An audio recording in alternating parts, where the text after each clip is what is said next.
나의 나 된 것은 다 하나님 은혜라.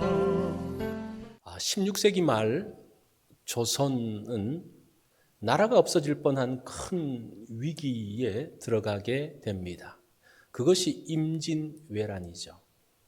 그 임진왜란 때에 유럽에서는 어떤 일이 있었는가를 보니까요, 종교개혁 이후에 신구교의 종교전쟁이 계속되어지는 그러한 시기였습니다. 1592년에 있었던 임진왜란은 조선 전체를 초토화시켰습니다. 자, 전쟁이 끝나고 난 다음에 이 전쟁이 도대체 어떻게 일어났는지를 반성하면서 쓰여진 책이 있는데, 그것은 당시 재상이었던 유성룡의 징비록이라는 책입니다. 아마 여러분들이 이 책의 이름은 들어봤을 것입니다. 그 책에 보면 왜군이 침략할 것이라는 것을 감지하면서도 왜 조선이 준비되어지지 않았냐에 대한 이유를 설명하면서, 그 중에 하나가 조선 땅에 200여 년 동안 큰 전쟁이 없었다라는 것을 이유로 들고 있습니다. 평화의 시대가 오랫동안 지속되면서 사람들은 어떤 생각을 하는가 하니, 괜찮을 거야. 200년 동안 문제가 없었는데 무슨 일이 있으려고 하는 그러한 생각이 든다는 겁니다. 사실은 임진왜란이 벌어지기 10년 전에 율곡이 10만의 군대를 준비해야 됩니다라는 그런 이제 상소를 올리죠. 그러나 평화를 낙관하는 사람들로 인해서 그 모든 의견들은 묵살되어졌습니다. 위기는 풍요와 함께 온다는 말이 있습니다. 풍요로 무디어진 가운데 위기가 온다는 거예요. 1997년 한국에서는 누구나 기억하는 날이죠. IMF로 인한 어려움이 있지 않습니까? 그때도 이런 이야기를 하더라고요. 그 IMF 이전의 그 풍요 때문에 사람들이 굉장히 사치하고 외국에서는 찾아볼 수 없는 정말 그 고가의 물건들이 불티나게 팔렸다라고 이야기를 하고 있습니다. 풍요의 시대에 조심해야 된다는 겁니다. 자, 오늘 본문이 그것을 보여주고 있어요. 자, 어느 날 바로가 꿈을 꾸었습니다. 나일강에 있는데 살찌고 아름다운 암소 7이 있는데, 조금 있다 올라온 마르고 파리한 7 암소가 살찐 암소를 잡아먹어 버렸습니다. 그 꿈을 보면서 바로가 깜짝 놀라서 일어나죠.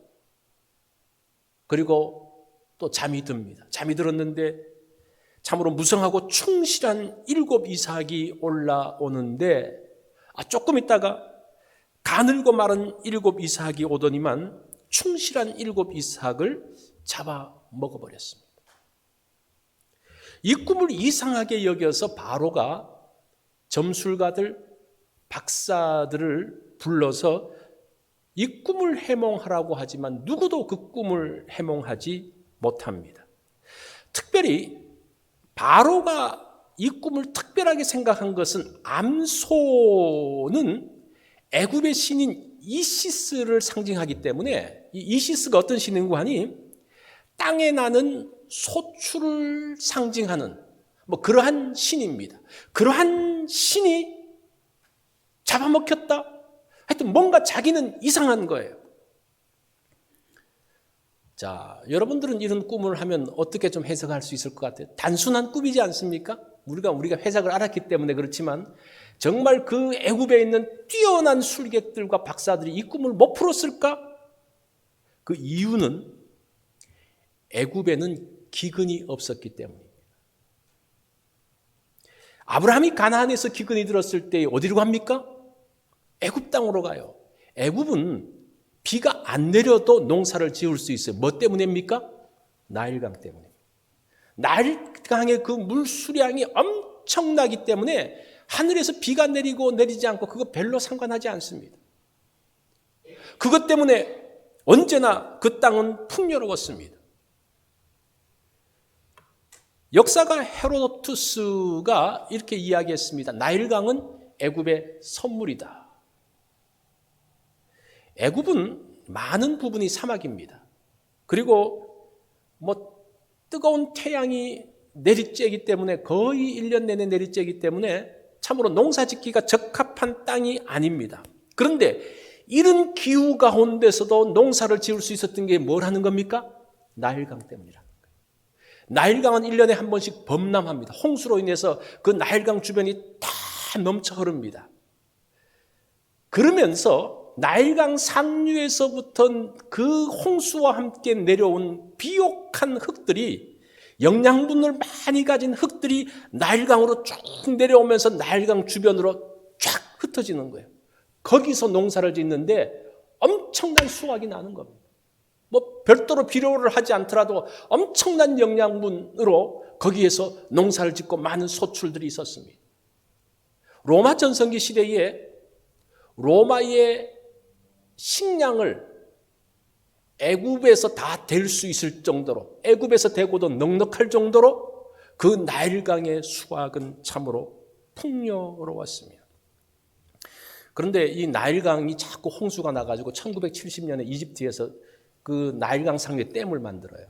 댐을 만들고 난 다음부터는 그런 풍요가 사라졌다고 합니다. 원래 이제 그것이 흘러져 와서 나일강 하류에 퇴적물이 와야 되는데 어쨌든 그런 일들이 있습니다.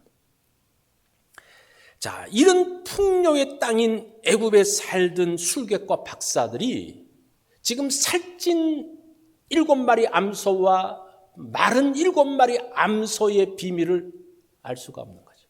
충실한 이삭과 마른 이삭의 비밀을 알 수가 없는 거죠.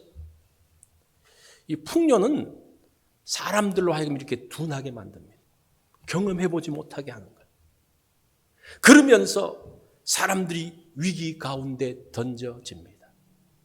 작년 초에 시작되어진 코로나의 위기를 보면서 사람들은 쉽게 생각했죠. 왜냐하면 과학이 얼마나 발달했는데 우리가 퇴치하지 못한 바이러스가 없었습니다. 다 퇴치했습니다. 그 미국의 의료 수준이 얼마나 높습니까? 충분하게 그것을 막을 수 있다라고 생각을 했습니다. 워낙 과학이 뛰어나고 의술이 뛰어난 그 풍요의 시대에 살면서 이것들을 우습게 그러면서 사실은 둔해진 거예요. 수치상으로 미국이 코로나 제일 많은 나라잖아요. 제가 이제 수치상으로 말씀을 드렸습니다. 자, 이것이 뭡니까? 평화에 대한 과신과 안일함, 그것이 위기를 몰고 온다라는 겁니다. 이런 공식은 오늘날뿐만 아니라 또 500년 전뿐만 아니라 수천 년 전에도 똑같이 일어난 방식이라는 거예요. 풍요할 때, 모든 것이 잘 될 때 조심하고 준비해야 되는 것, 이거는 역사가 우리에게 이야기해주고 있는 겁니다. 자, 이런 위기 가운데서 새로운 역사가 만들어지죠. 그러면서 영웅이 등장합니다. 누구도 바로의 꿈을 해석하지 못할 때에 감옥에 있는 요셉이 발탁되어져서 나옵니다. 그러면서 이 요셉은 조금의 주저함도 없이 꿈에 대한 해석을 명확하게 이야기합니다. 그게 26절로 27절이죠. 7 좋은 암소는 7회요 7 좋은 이삭도 7회니 그 꿈은 하나라. 그 후에 올라온 파리하고 흉한 7 소는 7년이요 동풍에 말라 속이 빈 7 이삭도 7회 흉년이니. 자, 요셉은 이 바로의 꿈이 애굽에서 올 풍년과 흉년에 대한 것이라고 이야기를 합니다. 우리가 이 구조를 히브리어로 보면요, 굉장히 명쾌하게 탁탁탁탁 운율로 탁탁탁탁 떨어지게 돼 있어요. 그래서 듣는 사람도 그 말을 들으면서 명쾌하다라는 것을 느낄 정도로 그런 구조로 되어져 있습니다. 우리가 이 꿈 이야기를 할 때에 한 가지 생각해 볼 게 있어요. 꿈을 어떻게 이해해야 될 것인가? 우리가 꿈을 해몽하는 분들도 많잖아요. 그들을 어떻게 봐야 될 것인가? 2010년 6월에 한국의 케냐의 평신도 선교사인 데이빗 오워 박사가 와서 이제 6월 25일부터 이제 한 주간 동안 집회를 합니다. 그 집회를 하면서 그분이 자기가 꿈꾼 것을 가지고 예언을 하는 일이 있었습니다. 이분은 아이티나 칠레의 지진에 대한 환상을 보고 그것에 대한 경고를 했던 분이라고 합니다. 그러면서 한국에 들어와서 이제 꿈을 꾸는데 그 꿈의 내용이 무엇인가 하니 2010년 이야기입니다. 그 꿈 속에서 환상을 보는데 한국에서 전쟁이 나서 미사일이 발전소로 치고 그 수많은 탱크가 거리를 누비고 항공모함 같은 군함이 바닥에 떠 있는 환상이었습니다. 그러면서 이분이 그 꿈에 대한 환상을 이렇게 해석했습니다. 이런 일이 일어나는 것은 한국교회가 음란과 동성애와 성적 부도덕, 돈을 사랑하는 것과 거짓 메시지들을 회개하지 않으면 전쟁으로 하나님이 심판하실 것이라는 예언이었습니다. 그리고 그해 11월 달에 연평도 포격 사건이 있었습니다. 그러면서 한국에서 난리가 났죠.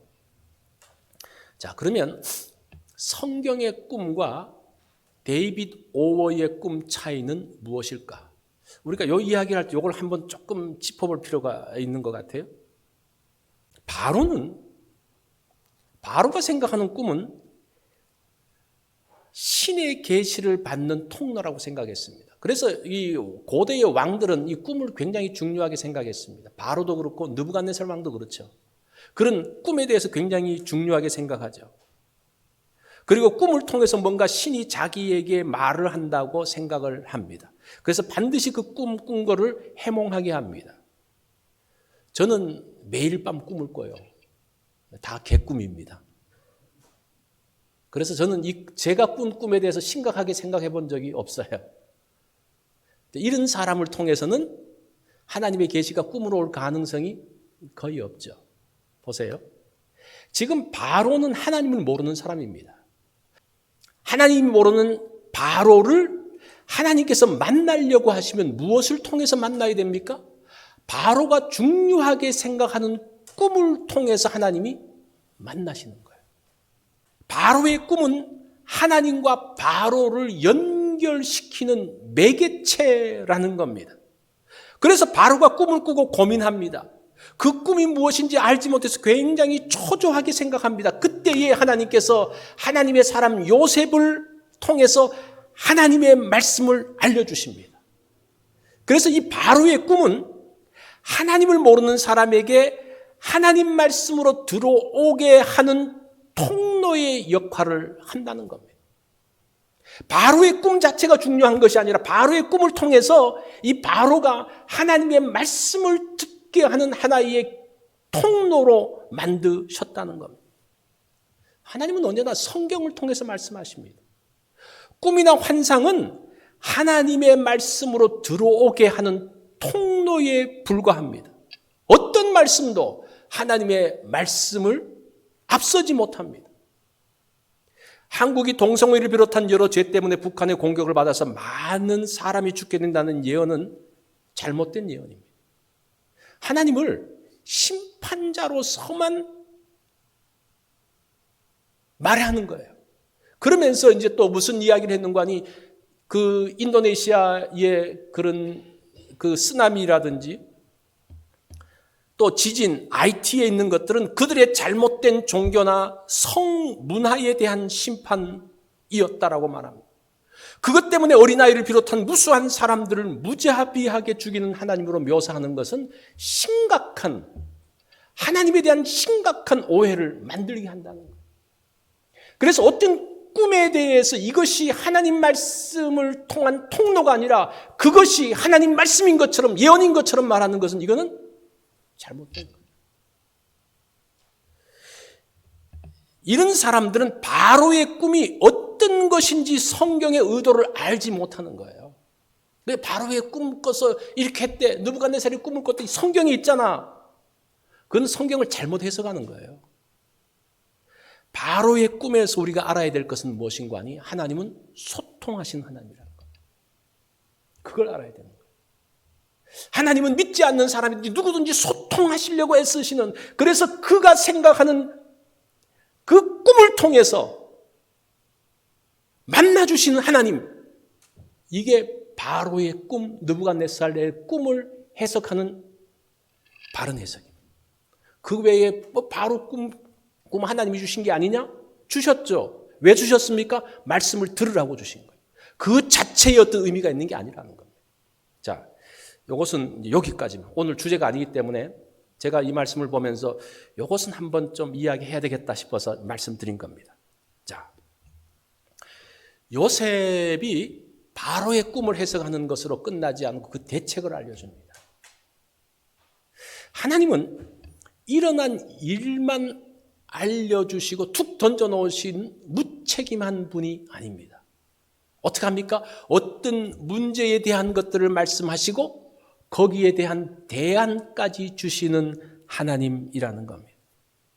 우리가 그 하나님을 기억해야 할 필요가 있습니다. 자, 이 하나님의 사람들이 어떻게 해야 됩니까? 하나님과 같은 방식을 취해야 돼요. 많은 사람들이 문제 제기는 굉장히 많이 해요. 그 잘못된 문제에 대한 비판은 많이 합니다. 근데 어떻게 할까요? 대안이 없어요.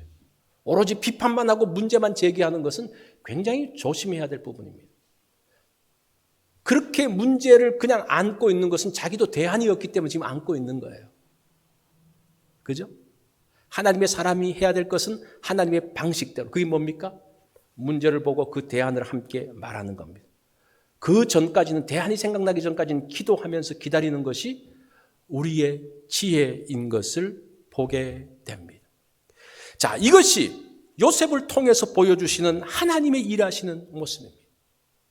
요셉은 꿈 해석과 함께 대안을 이야기합니다. 33절로 35절이죠. 이제 바로께서는 명철하고 지혜 있는 사람을 택하여 애굽 땅을 다스리게 하시고, 바로께서는 또 이같이 행하사 나라 안에 감독관들을 두어 그 7해 풍년에 애굽 땅의 5분의 1을 거두되 그들로 장차올 풍년의 모든 공물을 거두고. 자, 요셉이 두 가지 대안을 이야기합니다. 하나님께서 주신 두 가지 대안인데 그게 뭡니까? 사람에 대한 준비, 두 번째는 시스템에 대한 준비예요. 이것이 오늘 희망 스위치 둘입니다. 이것 때문에 이 두 가지가 준비되면서 애굽은 위기 가운데서 무너지지 않고 오히려 더 기회를 만들면서 강력한 나라로 세워지게 되는 것을 보게 됩니다. 자, 그 첫 번째가 사람에 대한 준비입니다. 뭐라고 말합니까? 명철하고 지혜 있는 사람을 택하여. 이 택한다라는 말은 알아봐라, 뭐 찾아보다는 뭐 그런 뜻이 있더라고요. 자, 여기서 먼저 지혜를 한번 보죠. 지혜라는 단어는 통찰력입니다. 통찰력. 정보나 상황에 대한 통찰력입니다. 지식과 지혜가 다른 건 아시죠? 지식은 단순히 정보예요. 정보.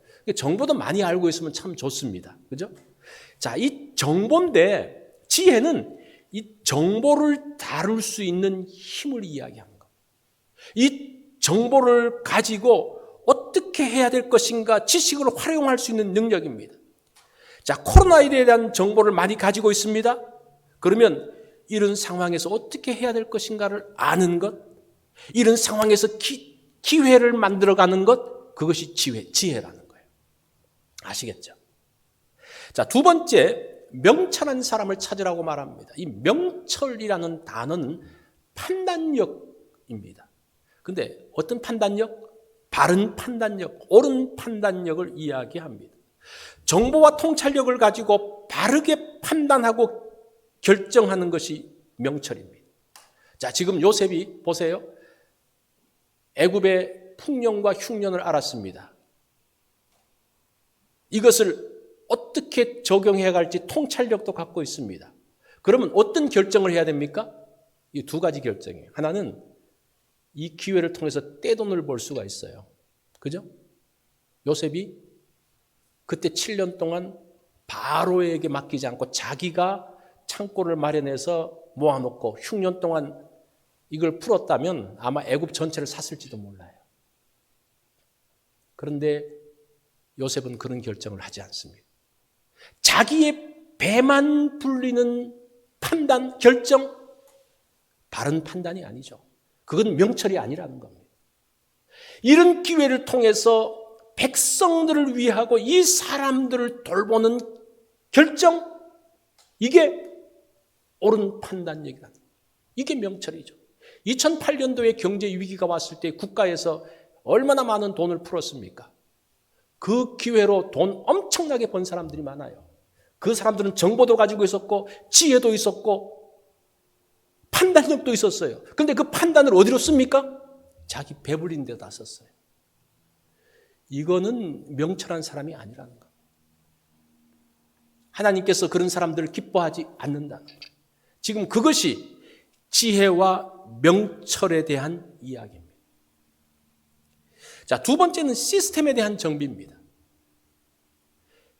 요셉은 애굽의 흉년을 이겨나갈 수 있는 시스템에 대한 것을 이야기합니다. 34절로 36절에 바로께서는 또 이같이 행하사 나라 안에 감독관들을 두어 그 7해 풍년에 애굽 땅의 5분의 1을 거두되 36절에 가면 이와 같이 그 공물을 이 땅에 저장하라고 말합니다.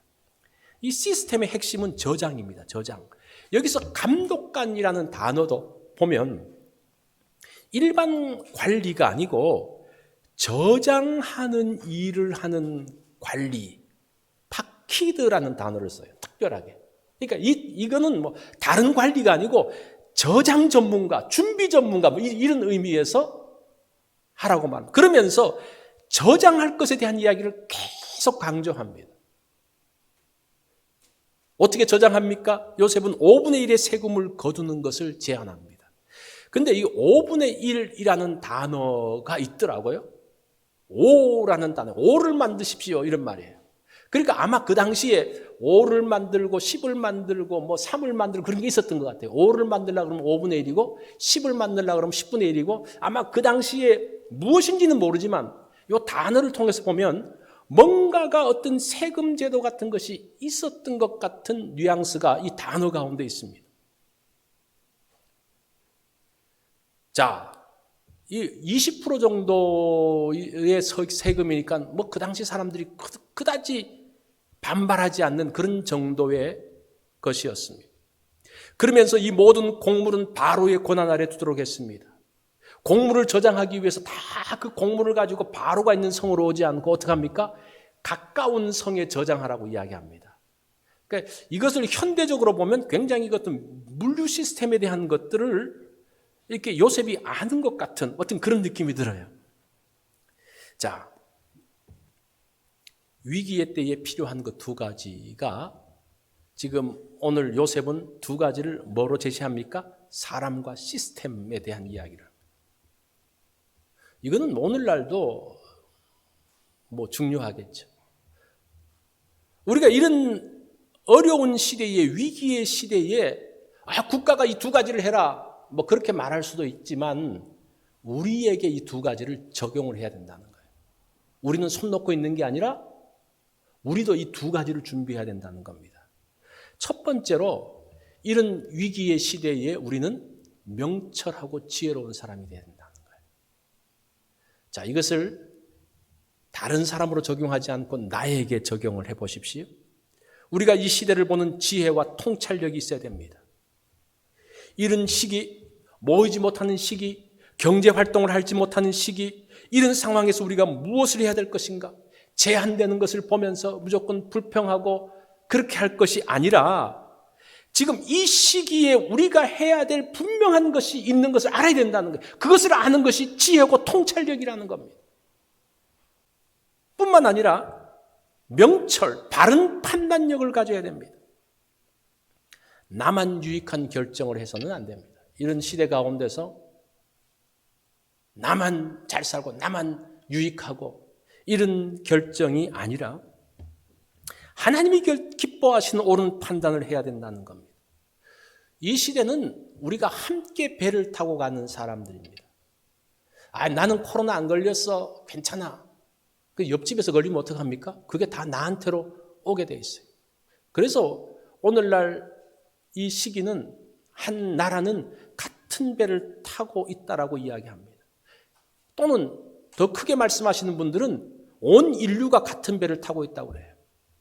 내가 탄 배 선실에는 물이 안 들어올 수 있어요. 그런데 내 이웃, 나와 함께하는 사람의 그 선실에 물이 들어오면, 시간이 지나면 나의 선실에도 물이 들어오고 그 배가 가라앉으면 함께 망한다는. 이게 오늘날 이 코로나가 그걸 잘 보여주는 것 같아요. 중국에서 시작되어진 것이 정말 그 반대 건너편 미국까지 올 줄은 누가 알았겠습니까? 이게 지금 같이 배 타고 있는 게 아닙니까? 이런 시대에 결국은 한 곳에서 문제가 생기면 나도 문제가 생길 수 있다는 그런 생각. 그래서 함께 가는 게 굉장히 중요해요. 함께 가야 됩니다.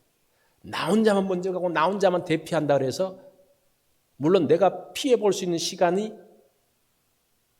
지체될지는 모르지만 언젠가는 그 사람하고 똑같이 된다는 겁니다. 자, 이런 시대.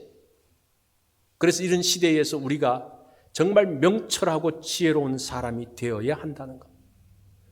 우리도 시스템을 준비해야 됩니다. 이 시대를 살면서 다른 삶의 방식이 필요합니다. 지금 우리가 다른 삶의 방식을 살고 있지 않습니까? 이게 시스템의 변화예요. 여러분들이 의도했는지 의도하지 않았는지 모르지만 어쨌든 뭔가 삶의 방식이 달라졌어요. 그게 시스템이 바뀐 겁니다. 요셉은 저장을 굉장히 중요하게 말합니다. 거기에서 강조하는 부분이 저장이에요. 그 시스템의 중요한 부분은 사람이 있고 시스템의 준비인데 그 시스템의 준비는 저장입니다. 저장은 준비를 이야기합니다. 준비. 우리가 준비를 해야 됩니다. 지금은 건강과 안전에 대한 준비가 필요합니다. 신앙에 대한 새로운 준비가 필요합니다. 우리가 전에는 그냥 교회 나와서 교회에서 하는 대로 그냥 따라만 가면 되는 시기가 됐는데 이제는 만날 수 없는 시기가 되었습니다. 각자가 각자의 신앙생활을 챙겨야 되는 그런 시기가 되어졌습니다. 이게 바뀐 거예요. 내가 홀로 지금 이게 더 심해지면 어디까지 갈지 모르지만 어쩌면 자기 혼자서 내 신앙을 챙겨야 될 그런 시기대까지 올지도 모릅니다. 그러면 어떡합니까? 이런 시기에 그걸 보면서 나 혼자 말씀을 묵상하면서 하나님의 그 말씀의 뜻들을 알아가는 훈련이 필요하다는 거예요. 그러면서 이런 과정들을 통해서 그런 준비를 하는 거예요. 가정이라는 작은 단위가 또 하나의 교회가 되어서 함께 어떻게 예배할 것인가를 생각해 볼 수 있는 그러한 시기가 되어졌다는 겁니다. 자, 나의 예배 방식, 나의 경건의 삶의 방식들을 내가 다시 한번 점검해보고 다시 한번 만들어가는 그러한 준비. 그것이 이런 코로나 시대를 통해서 우리에게 주시는 또 하나의 하나님의 기회가 된다는 것. 7년의 풍년과 7년의 흉년을 지나면서 세상이 바뀌었습니다. 애굽의 모든 땅은 누구의 땅이 됐습니까? 바로의 땅이 됐어요. 애굽의 모든 사람이 바로의 종이 되어졌습니다. 애굽의 모든 재산은 바로에게 다 갔습니다. 자, 이게 좋은 건가 나쁜 건가? 자, 그러면서 어떤 시대가 되는 거 아니? 사람 위에 바로만 있는 거예요. 옛날에는 사람 위에 사람이 있고 그 위에 바로가 있었어요. 여기 다 없어지고 사람 위에 바로만 생깁니다. 어떻게 보면 굉장히 심플한 시대가 되어졌어요. 옛날에는 부자 밑에 권력자 밑에 다 그 밑에 있었는데 나 위에 또 누가 있고 나 위에 또 누가 있고 그게 다 없어져 버렸습니다. 뭘 통해서? 이런 풍년과 흉년을 통해서 다 땅들이 다 그냥 없어져 버렸으니까, 다 국가가 소유했으니까 이런 일들이 되어졌습니다. 이제는 바로가 방향을 정한 대로 가면 됩니다. 이 상태에서 요셉이 애굽의 그 모든 제도들을 바꾸어 버립니다. 진짜 엄청난 그 변화들을 만들어가죠. 창세기 47장 23절로 24절에 보면 요셉이 백성에게 이르되 오늘 내가 바로를 위하여 너희 몸과 너희 토지를 샀노라. 여기 종자가 있으니 너희는 그 땅에 뿌리라. 추수의 5분의 1을 바로에게 상납하고 5분의 4는 너희가 가져서 토지의 종자로도 삼고 너희의 양식으로도 삼고 너희 가족과 어린아이의 양식으로도 삼으라고 이야기합니다. 옛날에 땅 없는 사람들이 지주에게 땅을 받아서 농사를 지었던 소작농의 시기가 있었죠. 그게 오랜 시간 동안 불과 100년 전까지만 해도 그런 일이 있었지 않습니까? 그때의 소작농과 지주가 얼마씩 나눕니까? 5대5. 이제 5대5 나누면 그래도 잘 나누는 거라 하더라고요. 그러니까 지주가 5, 소작한 사람이 5. 이게 심하면 4대6, 3대7, 3대7까지 가면 굉장히 힘들죠. 농사를 지어가지고 농사 지은 사람이 3만 가져가고 지주에게 70%. 이건 힘들죠. 자, 요셉의 제도는 뭡니까? 8대2입니다. 농사 지은 사람이 8을 가져가요. 80%를 가져가고 20%만 바로에게 내는 거예요. 그러니까 세금이 몇 프로를 하는 겁니까? 20%라는 겁니다. 그러면서 백성들을 살리는 일을 했습니다. 개인이 땅을 가지고 있을 때는 정말 5대5, 4대6 이런 식으로 했다면 국가가 땅을 가지고 바로가 땅을 가지면서 8대2로 바꿨다는 겁니다. 어찌 보면 일반 사람들은 흉년 이전보다 더 잘 살게 된지도 모르겠어요. 지금 미국의 세금 제도가 세금 몇 프로 냅니까? 제가 박 장로님한테 물어봤어요. 그러니까 소득세를 30% 정도 낸다 그러더라고요. 물론 40만 불 이상이 되면 더 많아지는데 일단은 이제 중산층을 기준으로 하면 한 30% 정도의 소득세를 낸다는 겁니다. 소득세에는 소셜 시큐리티 그 세금 그건 없어요. 간접세 우리가 물건을 살 때마다 한 10% 정도 내잖아요. 그것도 없고 집을 갖고 있으면 프로퍼티 텍스도 있잖아요. 그것도 없고 이제 그것도 있는데 그러니까 그렇게 따지면 30%, 40% 몇 프로까지 갈지 모르지만 그런데 애굽은 몇 프로입니까?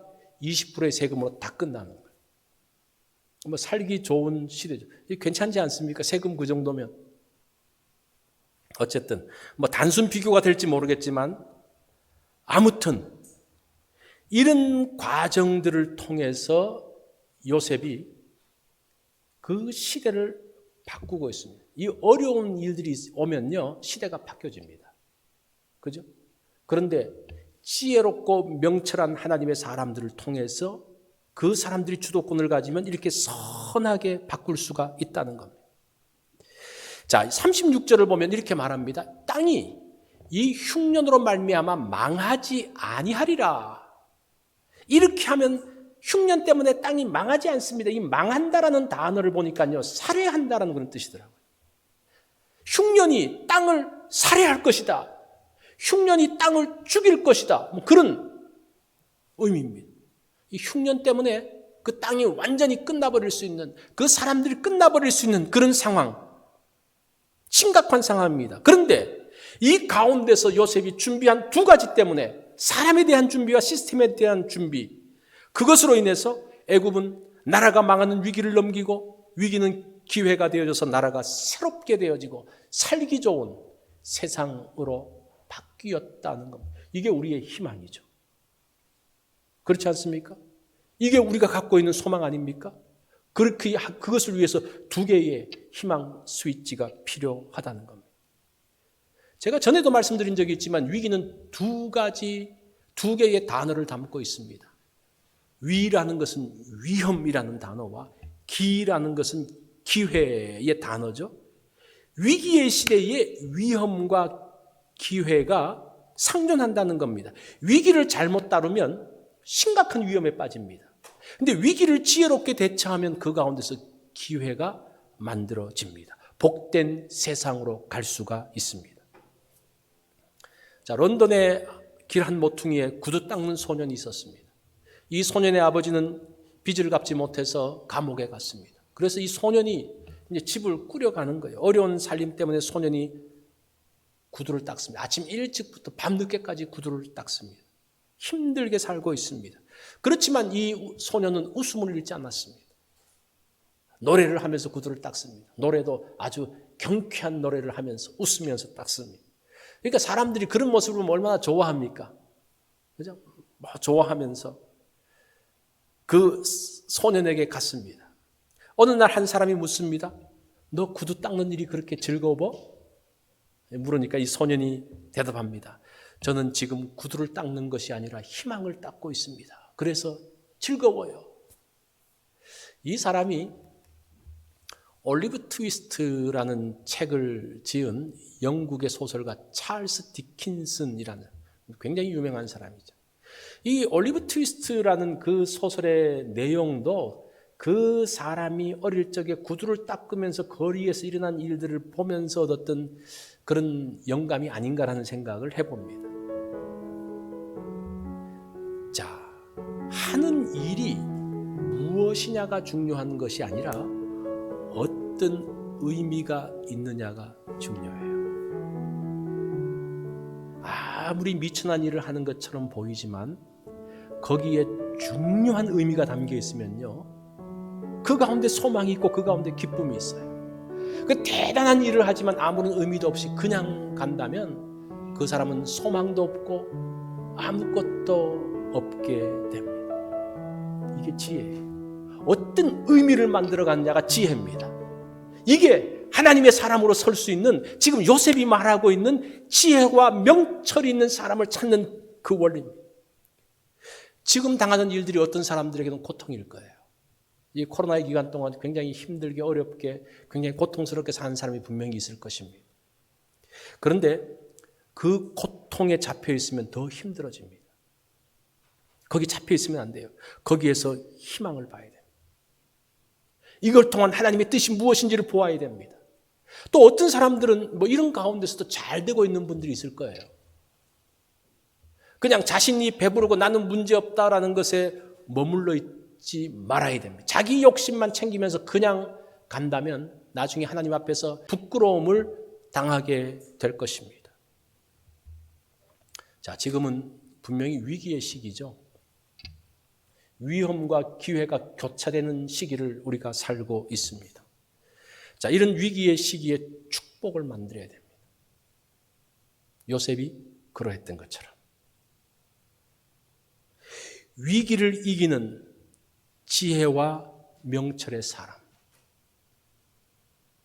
오늘 제목이 뭡니까? 흉년을 이기는 지혜라고 그랬죠. 자, 오늘날 우리로 본다면 이런 코로나를 이기는 지혜, 위기를 이기는 지혜와 명철의 사람이 되십시오. 그럴 때에 우리가 처해 있는 이 상황들은 여전히 소망일 것입니다. 축복이 될 것입니다. 나의 나 된 것은 다 하나님 은혜라.